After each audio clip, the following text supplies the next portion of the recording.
panimulang panalangin. Panginoon, gabayan niyo po kami sa anumang gagawin namin ngayong araw. Magandang umaga mga bata! Magandang umaga po, teacher! Ako nga pala si Teacher Angeline, ang magiging guro niyo sa araw na ito. Bago kayo umupo ay pulutin muna ang mga kalat sa inyong paligid at ayusin ang inyong mga silya. Tapos na ba? Maaari na kayo umupo. Mga bata, kamusta naman kayo ngayong araw? Okay lang! Masaya ba kayo ngayong araw? Sige nga, kung ikaw ay masaya, tumawa ka. Kung ikaw ay masaya, tumawa ka. Magaling, nakakatuwang malaman na masaya kayo ngayong araw. Ngayon na mga bata, ano nga ba ang mga dapat at hindi dapat gawin kapag si teacher ay nagsasalita sa harap? Sige nga, ikaw nga, Caitlin. Tama, ikaw nga. Huwag kang inay, teacher! Tama, ikaw naman. Umupo ng maayos, teacher. Tama. Ngayon naman, kapag tinawag ko ang inyong pangalan, sabihin niyo, narito po, teacher. Nandito ba si Gladys Mahilo? Narito po, teacher! Si Dago, narito ba? Narito po, teacher! Sa Baitang Apat naman, narito ba si Aname? Narito po, teacher! Si Christopher Arcos na narito ba? Magaling. Nakakatuwang malaman na kompleto kayo ngayong araw. Marami kung magiging masaya ang talakayin natin ngayong araw. Nasasabit na ba kayo? Sinabi ko nasasabit na ba? Siyempre po. Nasasabit na ba kayo mga bata? Siyempre po. Magaling. Ngayon naman mga bata, meron akong ipapakita sa inyong larawan. Ano ang nakikita niyo sa larawan? Sige nga, ikaw nga, Nagoo. Maraming bundok,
Ngayon mga bata, bago tayo dumako sa ating aralin, magkakaroon tayo ng aktibidad.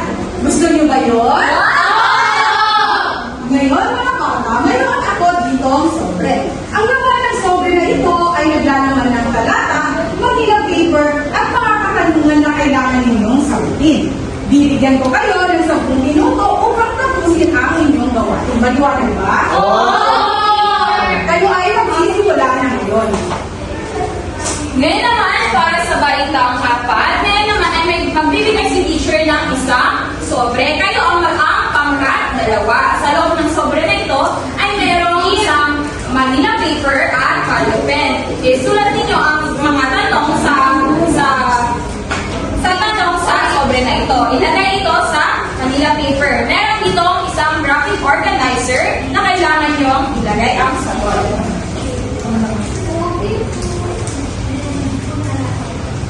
Bibigyan ko lamang kayo ng 5 minuto para tapusin ito.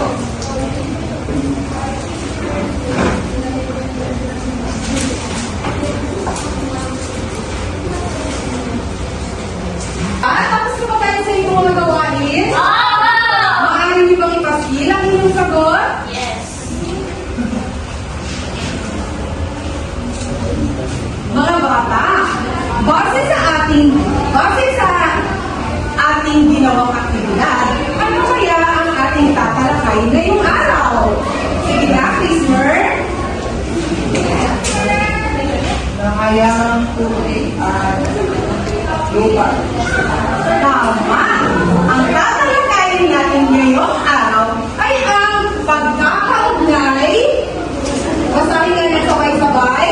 Ang kakaugnay na anong tuwing at anong lugar sa kaluwigan. Magaling mga bata. Ngayon, titignan na natin kung tama ba ang inyong mga kasagutan. Sige nga, Ana May, basahin mo nga ang ng katanungan. Anong bahagi ng pusol matatagpuan ang mga mahabang pundo? Ano nga ang iyong sagot? Ibog silangan ng Luzon. Tingnan na natin kung tama nga ang inyong mga sagot. Basahin kayo ko ng sabay-sabay mga bata. Nasa Sa bahaging ibog silangan ng Luzon ang mahanay ng bundok na tinuturing na pinakamahaba sa buong isla. Ilan dito ay ang bundok Banao na naghiwalay sa Laguna at Quezon at ang bundok Makiling na nasa pagitan ng Laguna at Batangas. Sa tingin niyo mga bata, tama ba ang inyong isinagot? Bibigyan ko kayo ng 2 puntos. Maaari mo bang ilagay ang inyong puntos? Magaling! Ngayon mga bata, ano vulkan ang matatagpuan sa Luzon at ano ang vulkan ang naghihiwalay sa Luzon at Quezon? Sige nga. Ang Atibong Vulcan teacher, vulkan ng pinagtubo, tapos yung vulkan na naghihiwalay po yung Sige nga, vulkan. bundok Balahaw.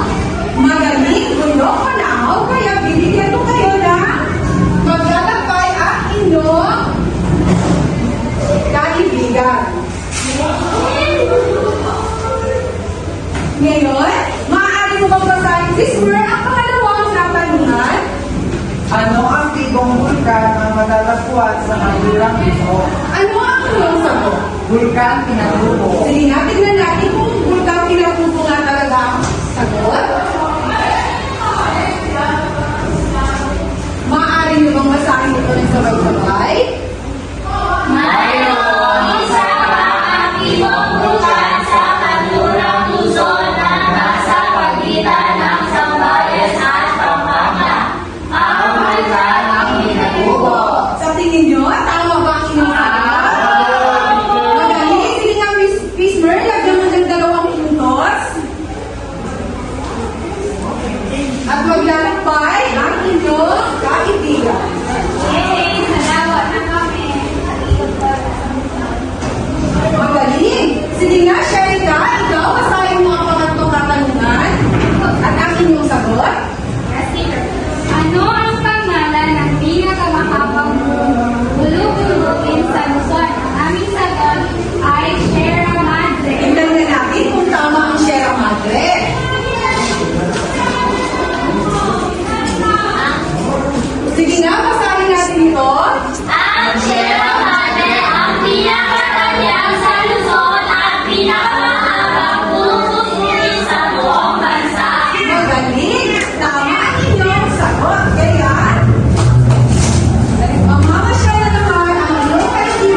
Ilog Pasig.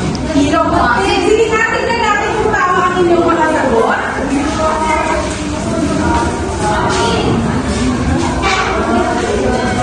Tama! Sige nga, basahin muna natin. Ang Ilog Pasig ay isa sa mga pinakamahal ilog ng bansa na may malinis na 7 kilometro. Pinakatas nito ang nilagang kanluran mahagi mula loob ng Laguna hanggang sa Manila. Tama ba ang inyong mga sagot? Opo! Maaari mo bang lagyan ng 2 Yes, sir! Magaling, Ilog Pasig. Ngayon mga bata, anong mundo ang nag-uugnay sa Nueva Vizcaya at Cordillera? Sige nga, ano? Ang mundo na nag-uugnay sa Nueva Vizcaya at Cordillera. Sige nga, Shaila, tumayo ka. Teacher, bundok ng Caraballo po. Magaling, bundok ng Caraballo. So, bibigyan ko na tatakbo na naman kung saan ang inyong kaibigan. Sorry.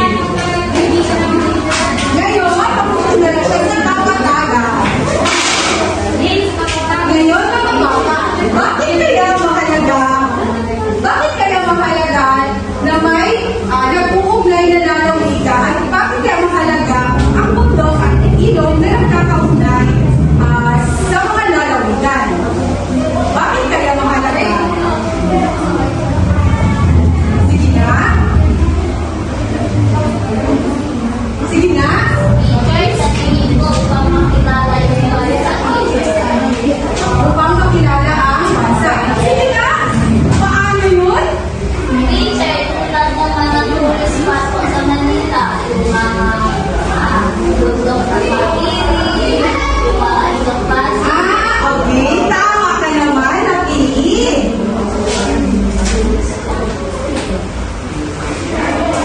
Ngayon, maaari ba kayong magbigay na halimbawa ng isang anyong lupa at anyong tubig dito sa Zamboanga? Sige na. Masalaka River.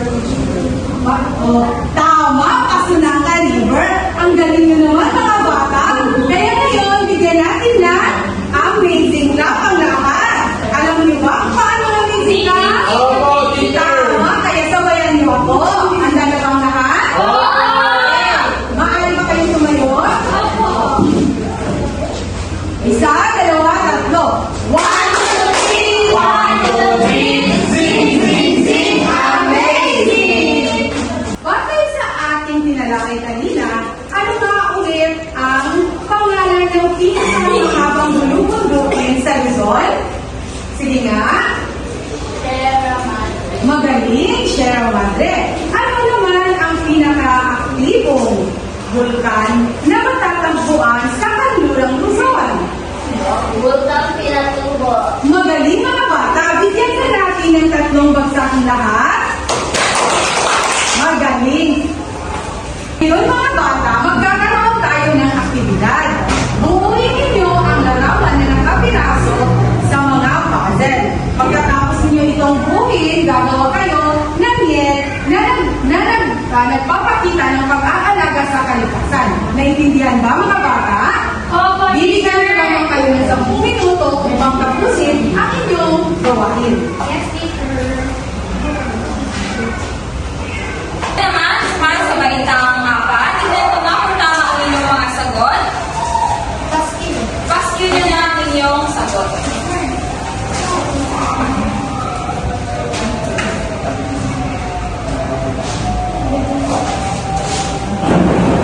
So, balitang 4, base sa ating aktibidad, ano sa tingin ninyo ang tatalakayan natin ngayong araw?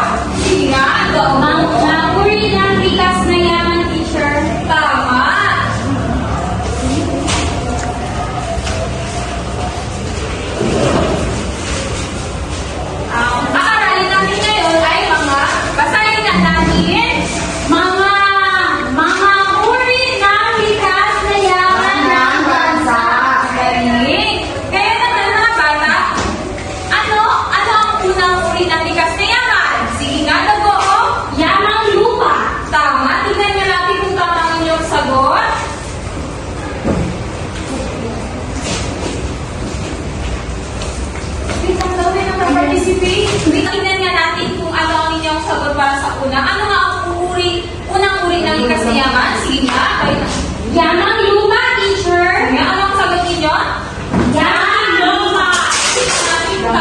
inyong sagot? Basahin niyo nga, paitang apat. Ang yamang lupa ay mangnanilikas na yaman na nagpulustos na nangangailangan ng tao upang mabuhay. Ang mga pagkain na pangangailangan nito ay pagkain, tahanan, kasuotan at mga gamot. Tignan ko nga kung tama ang inyong sagot. Yamang lupa, tama. Upang mabuhay ang mga tao, wala, tama rin. Tama ang inyong sagot. Ngayon naman, para sa ikalawang, ano naman ang ikalawang likas na yaman? Sige nga, Yamang tubig, teacher. yamang tubig. Tingnan nga natin kung tama ang inyong sagot.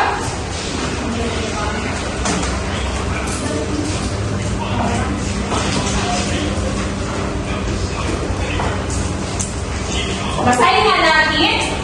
Ang maraming yamang tubig ng bansa ay mga pangisdaan. Ito ay dahil lang ang ating bansa ay napaniligiran ng tubig. Dito naman. May mga dagat, lawa, ilog at sapa sa ating bansa na nakapagpupunan ng iba't ibang uri ng isda, perlas, kabibe, alimango, hipon, lamang dagat, at marami pang iba. Tingnan nga natin kung tama ang inyong sagot. Yamang paisaan, tama. Dahil dyan, may puntos kayo. Maglalagay na ang paisang apat.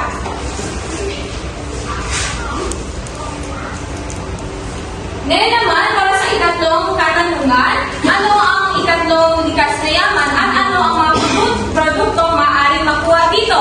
Sige nga ikaw. Yamang lubat, teacher. Ano na lang mga produktong maaaring makuha natin dito sa yamang kupal? Troso, kahoy, katas ng mga halaman. Sige, tingnan nga natin kung tama ang inyong sagot.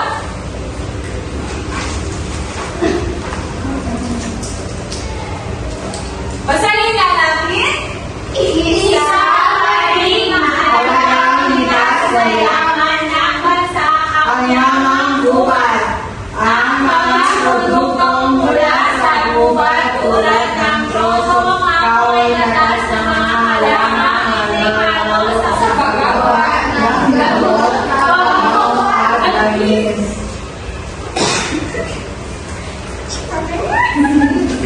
Tingnan nga natin kung tama ang inyong sagot. Yamang gubat, troso, makal, tama, magaling. Ngayon, maglagay na naman kayo.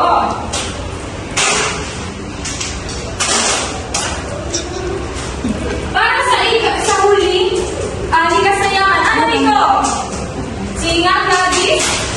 Yamang mineral, teacher. Tama. Ano naman ang dalawang uri ng yamang mineral? Mineral metal at e-metal. Tignan nga natin kung tama ang iyong sagot. Basahin na natin pa itang apat. Ang mineral ay mga likas na yaman mula sa kalikasan. Ang pagpipila ay isa sa mga pangunahing industriya ng bansa. May dalawang uri ng mineral. Ang mineral na metal at di-mineral. Tama ba ang iyong sagot? Tignan mo nga. Yamang mineral, pagmina, tama, metal at di-metal, magaling. Dahil dyan, maglalagay na naman kayo. Ngayon naman mga bata, maintindihan niyo ba ang ating tinalakay? Oo! Sige nga.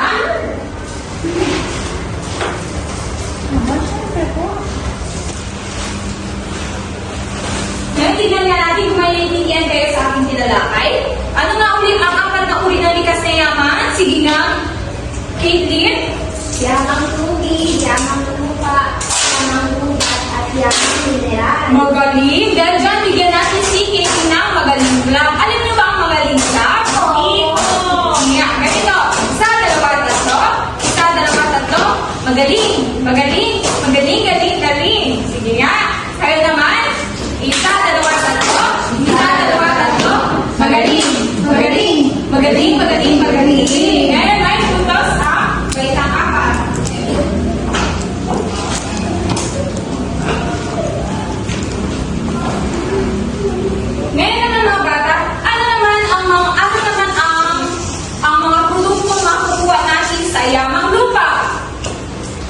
Sige nga, ikaw. Butas, teacher. Tama. Ikaw naman, Gladys. Tahanan at kasuotan, teacher. Tama, mahusay. Para naman sa yamang gubat. Ano naman ang mga produktong makukuha natin dito? Sige nga, ikaw nga, Christopher. Butas, teacher. Tama, mahusay. Sino ba? Ikaw naman, Gladys. Gamot po, alamang gamot. Tama. Kaya naman, para sa, ano naman sa yamang tubig? Ano ang maaari makuha natin sa yamang tubig? Sige nga, ikaw. Mangingisda, teacher. Tama. Kaya naman, ano ang dalawang uri ng yamang mineral? Sige nga, ikaw nga, Caitlin. Mineral na metal at mineral na di metal. Magaling. Ang gagaling niyo namang mga bata. Dahil dyan, maglalabas naman kayo. Napunta na naman ng Mount Everest. Ngayon naman mga bata, may naiintindihan ba kayo sa ating nilalakay? Ano ang kaya ulit sagutin si teacher? Siyempre po! Magaling! Ngayon naman, meron tayong gagawing aktibidad.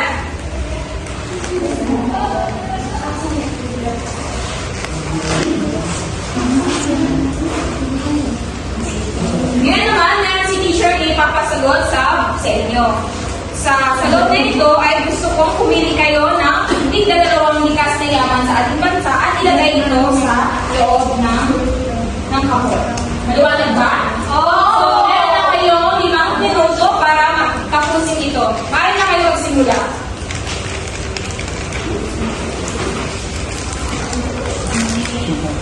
Tapos na ba kayo sa inyong aktibidad? Sige nga, Sherika, ano ang inyong laruong larawan?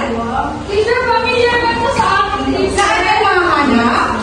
Matatagpuan? Sa moon, teacher, nakapunta na ako dito. Magaling sa muti. Ngayon, Sherika, makabigay ka ba sa akin ng halimbawa ng anyong ilaw na matatagpuan sa Sambuanga? Anong hila naman? Pasunan ka din. Magaling, pasunang ka. Ngayon, mga bata, magkakaroon tayo ng pagsusulis. Maaari ba kayong kumuha ng malinis na papel at isulat ang inyong pangalan? Tapos na. Basahin natin ang panuto. Basahin natin ang panuto, sabay-sabay. Buuin ang matamang mungusap, pumili ng tamang salita sa loob ng taon. Isulat ang sagot sa salitang papel. Bibigyan ko lamang kayo ng 5 minuto upang tapusin ito. Kayo ay magsisimula na. Tapos na po, teacher. Magaling mga bata. Ngayon, bago kayo umuwi, magkakaroon tayo ng takdang aralin. Basahin nga kung kayo ng inyong kwaderno at isulat ng takdang aralin. Basahin muna natin ito ng sabay-sabay mga bata. Gumulit na isang magkakahuman na anong tubig at anong lupa sa sarili na lapitan at rehiyon sa isang crater. Kailangan ito ayon sa gusto mo. Magaling mga bata. Ngayon, titignan na natin kung saan na ang inyong nalakbay. Umabot na kayo sa dagat. Mamaya, bibigyan ko kayo ng premyo. Ngayon, maaarap na kayo. Ngayon naman, para sa baitang 4, dahil gusto ko kumuha kayo ng isang buong papel at isulat ito sa inyong papel. Basahin muna natin ang panuto. Basahin panuto. Basahin ang bawat pag-usap. Sabihin kung ang lahat nito ay katotohanan o di katotohanan. Isulat sa kwaderno ang sagot. Tapos na ba kayo nakabasa? Ako, teacher. Ibasa namin yung mga papel. Ngayon naman, gusto ko kumuha kayo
tayo, magdasal na tayo.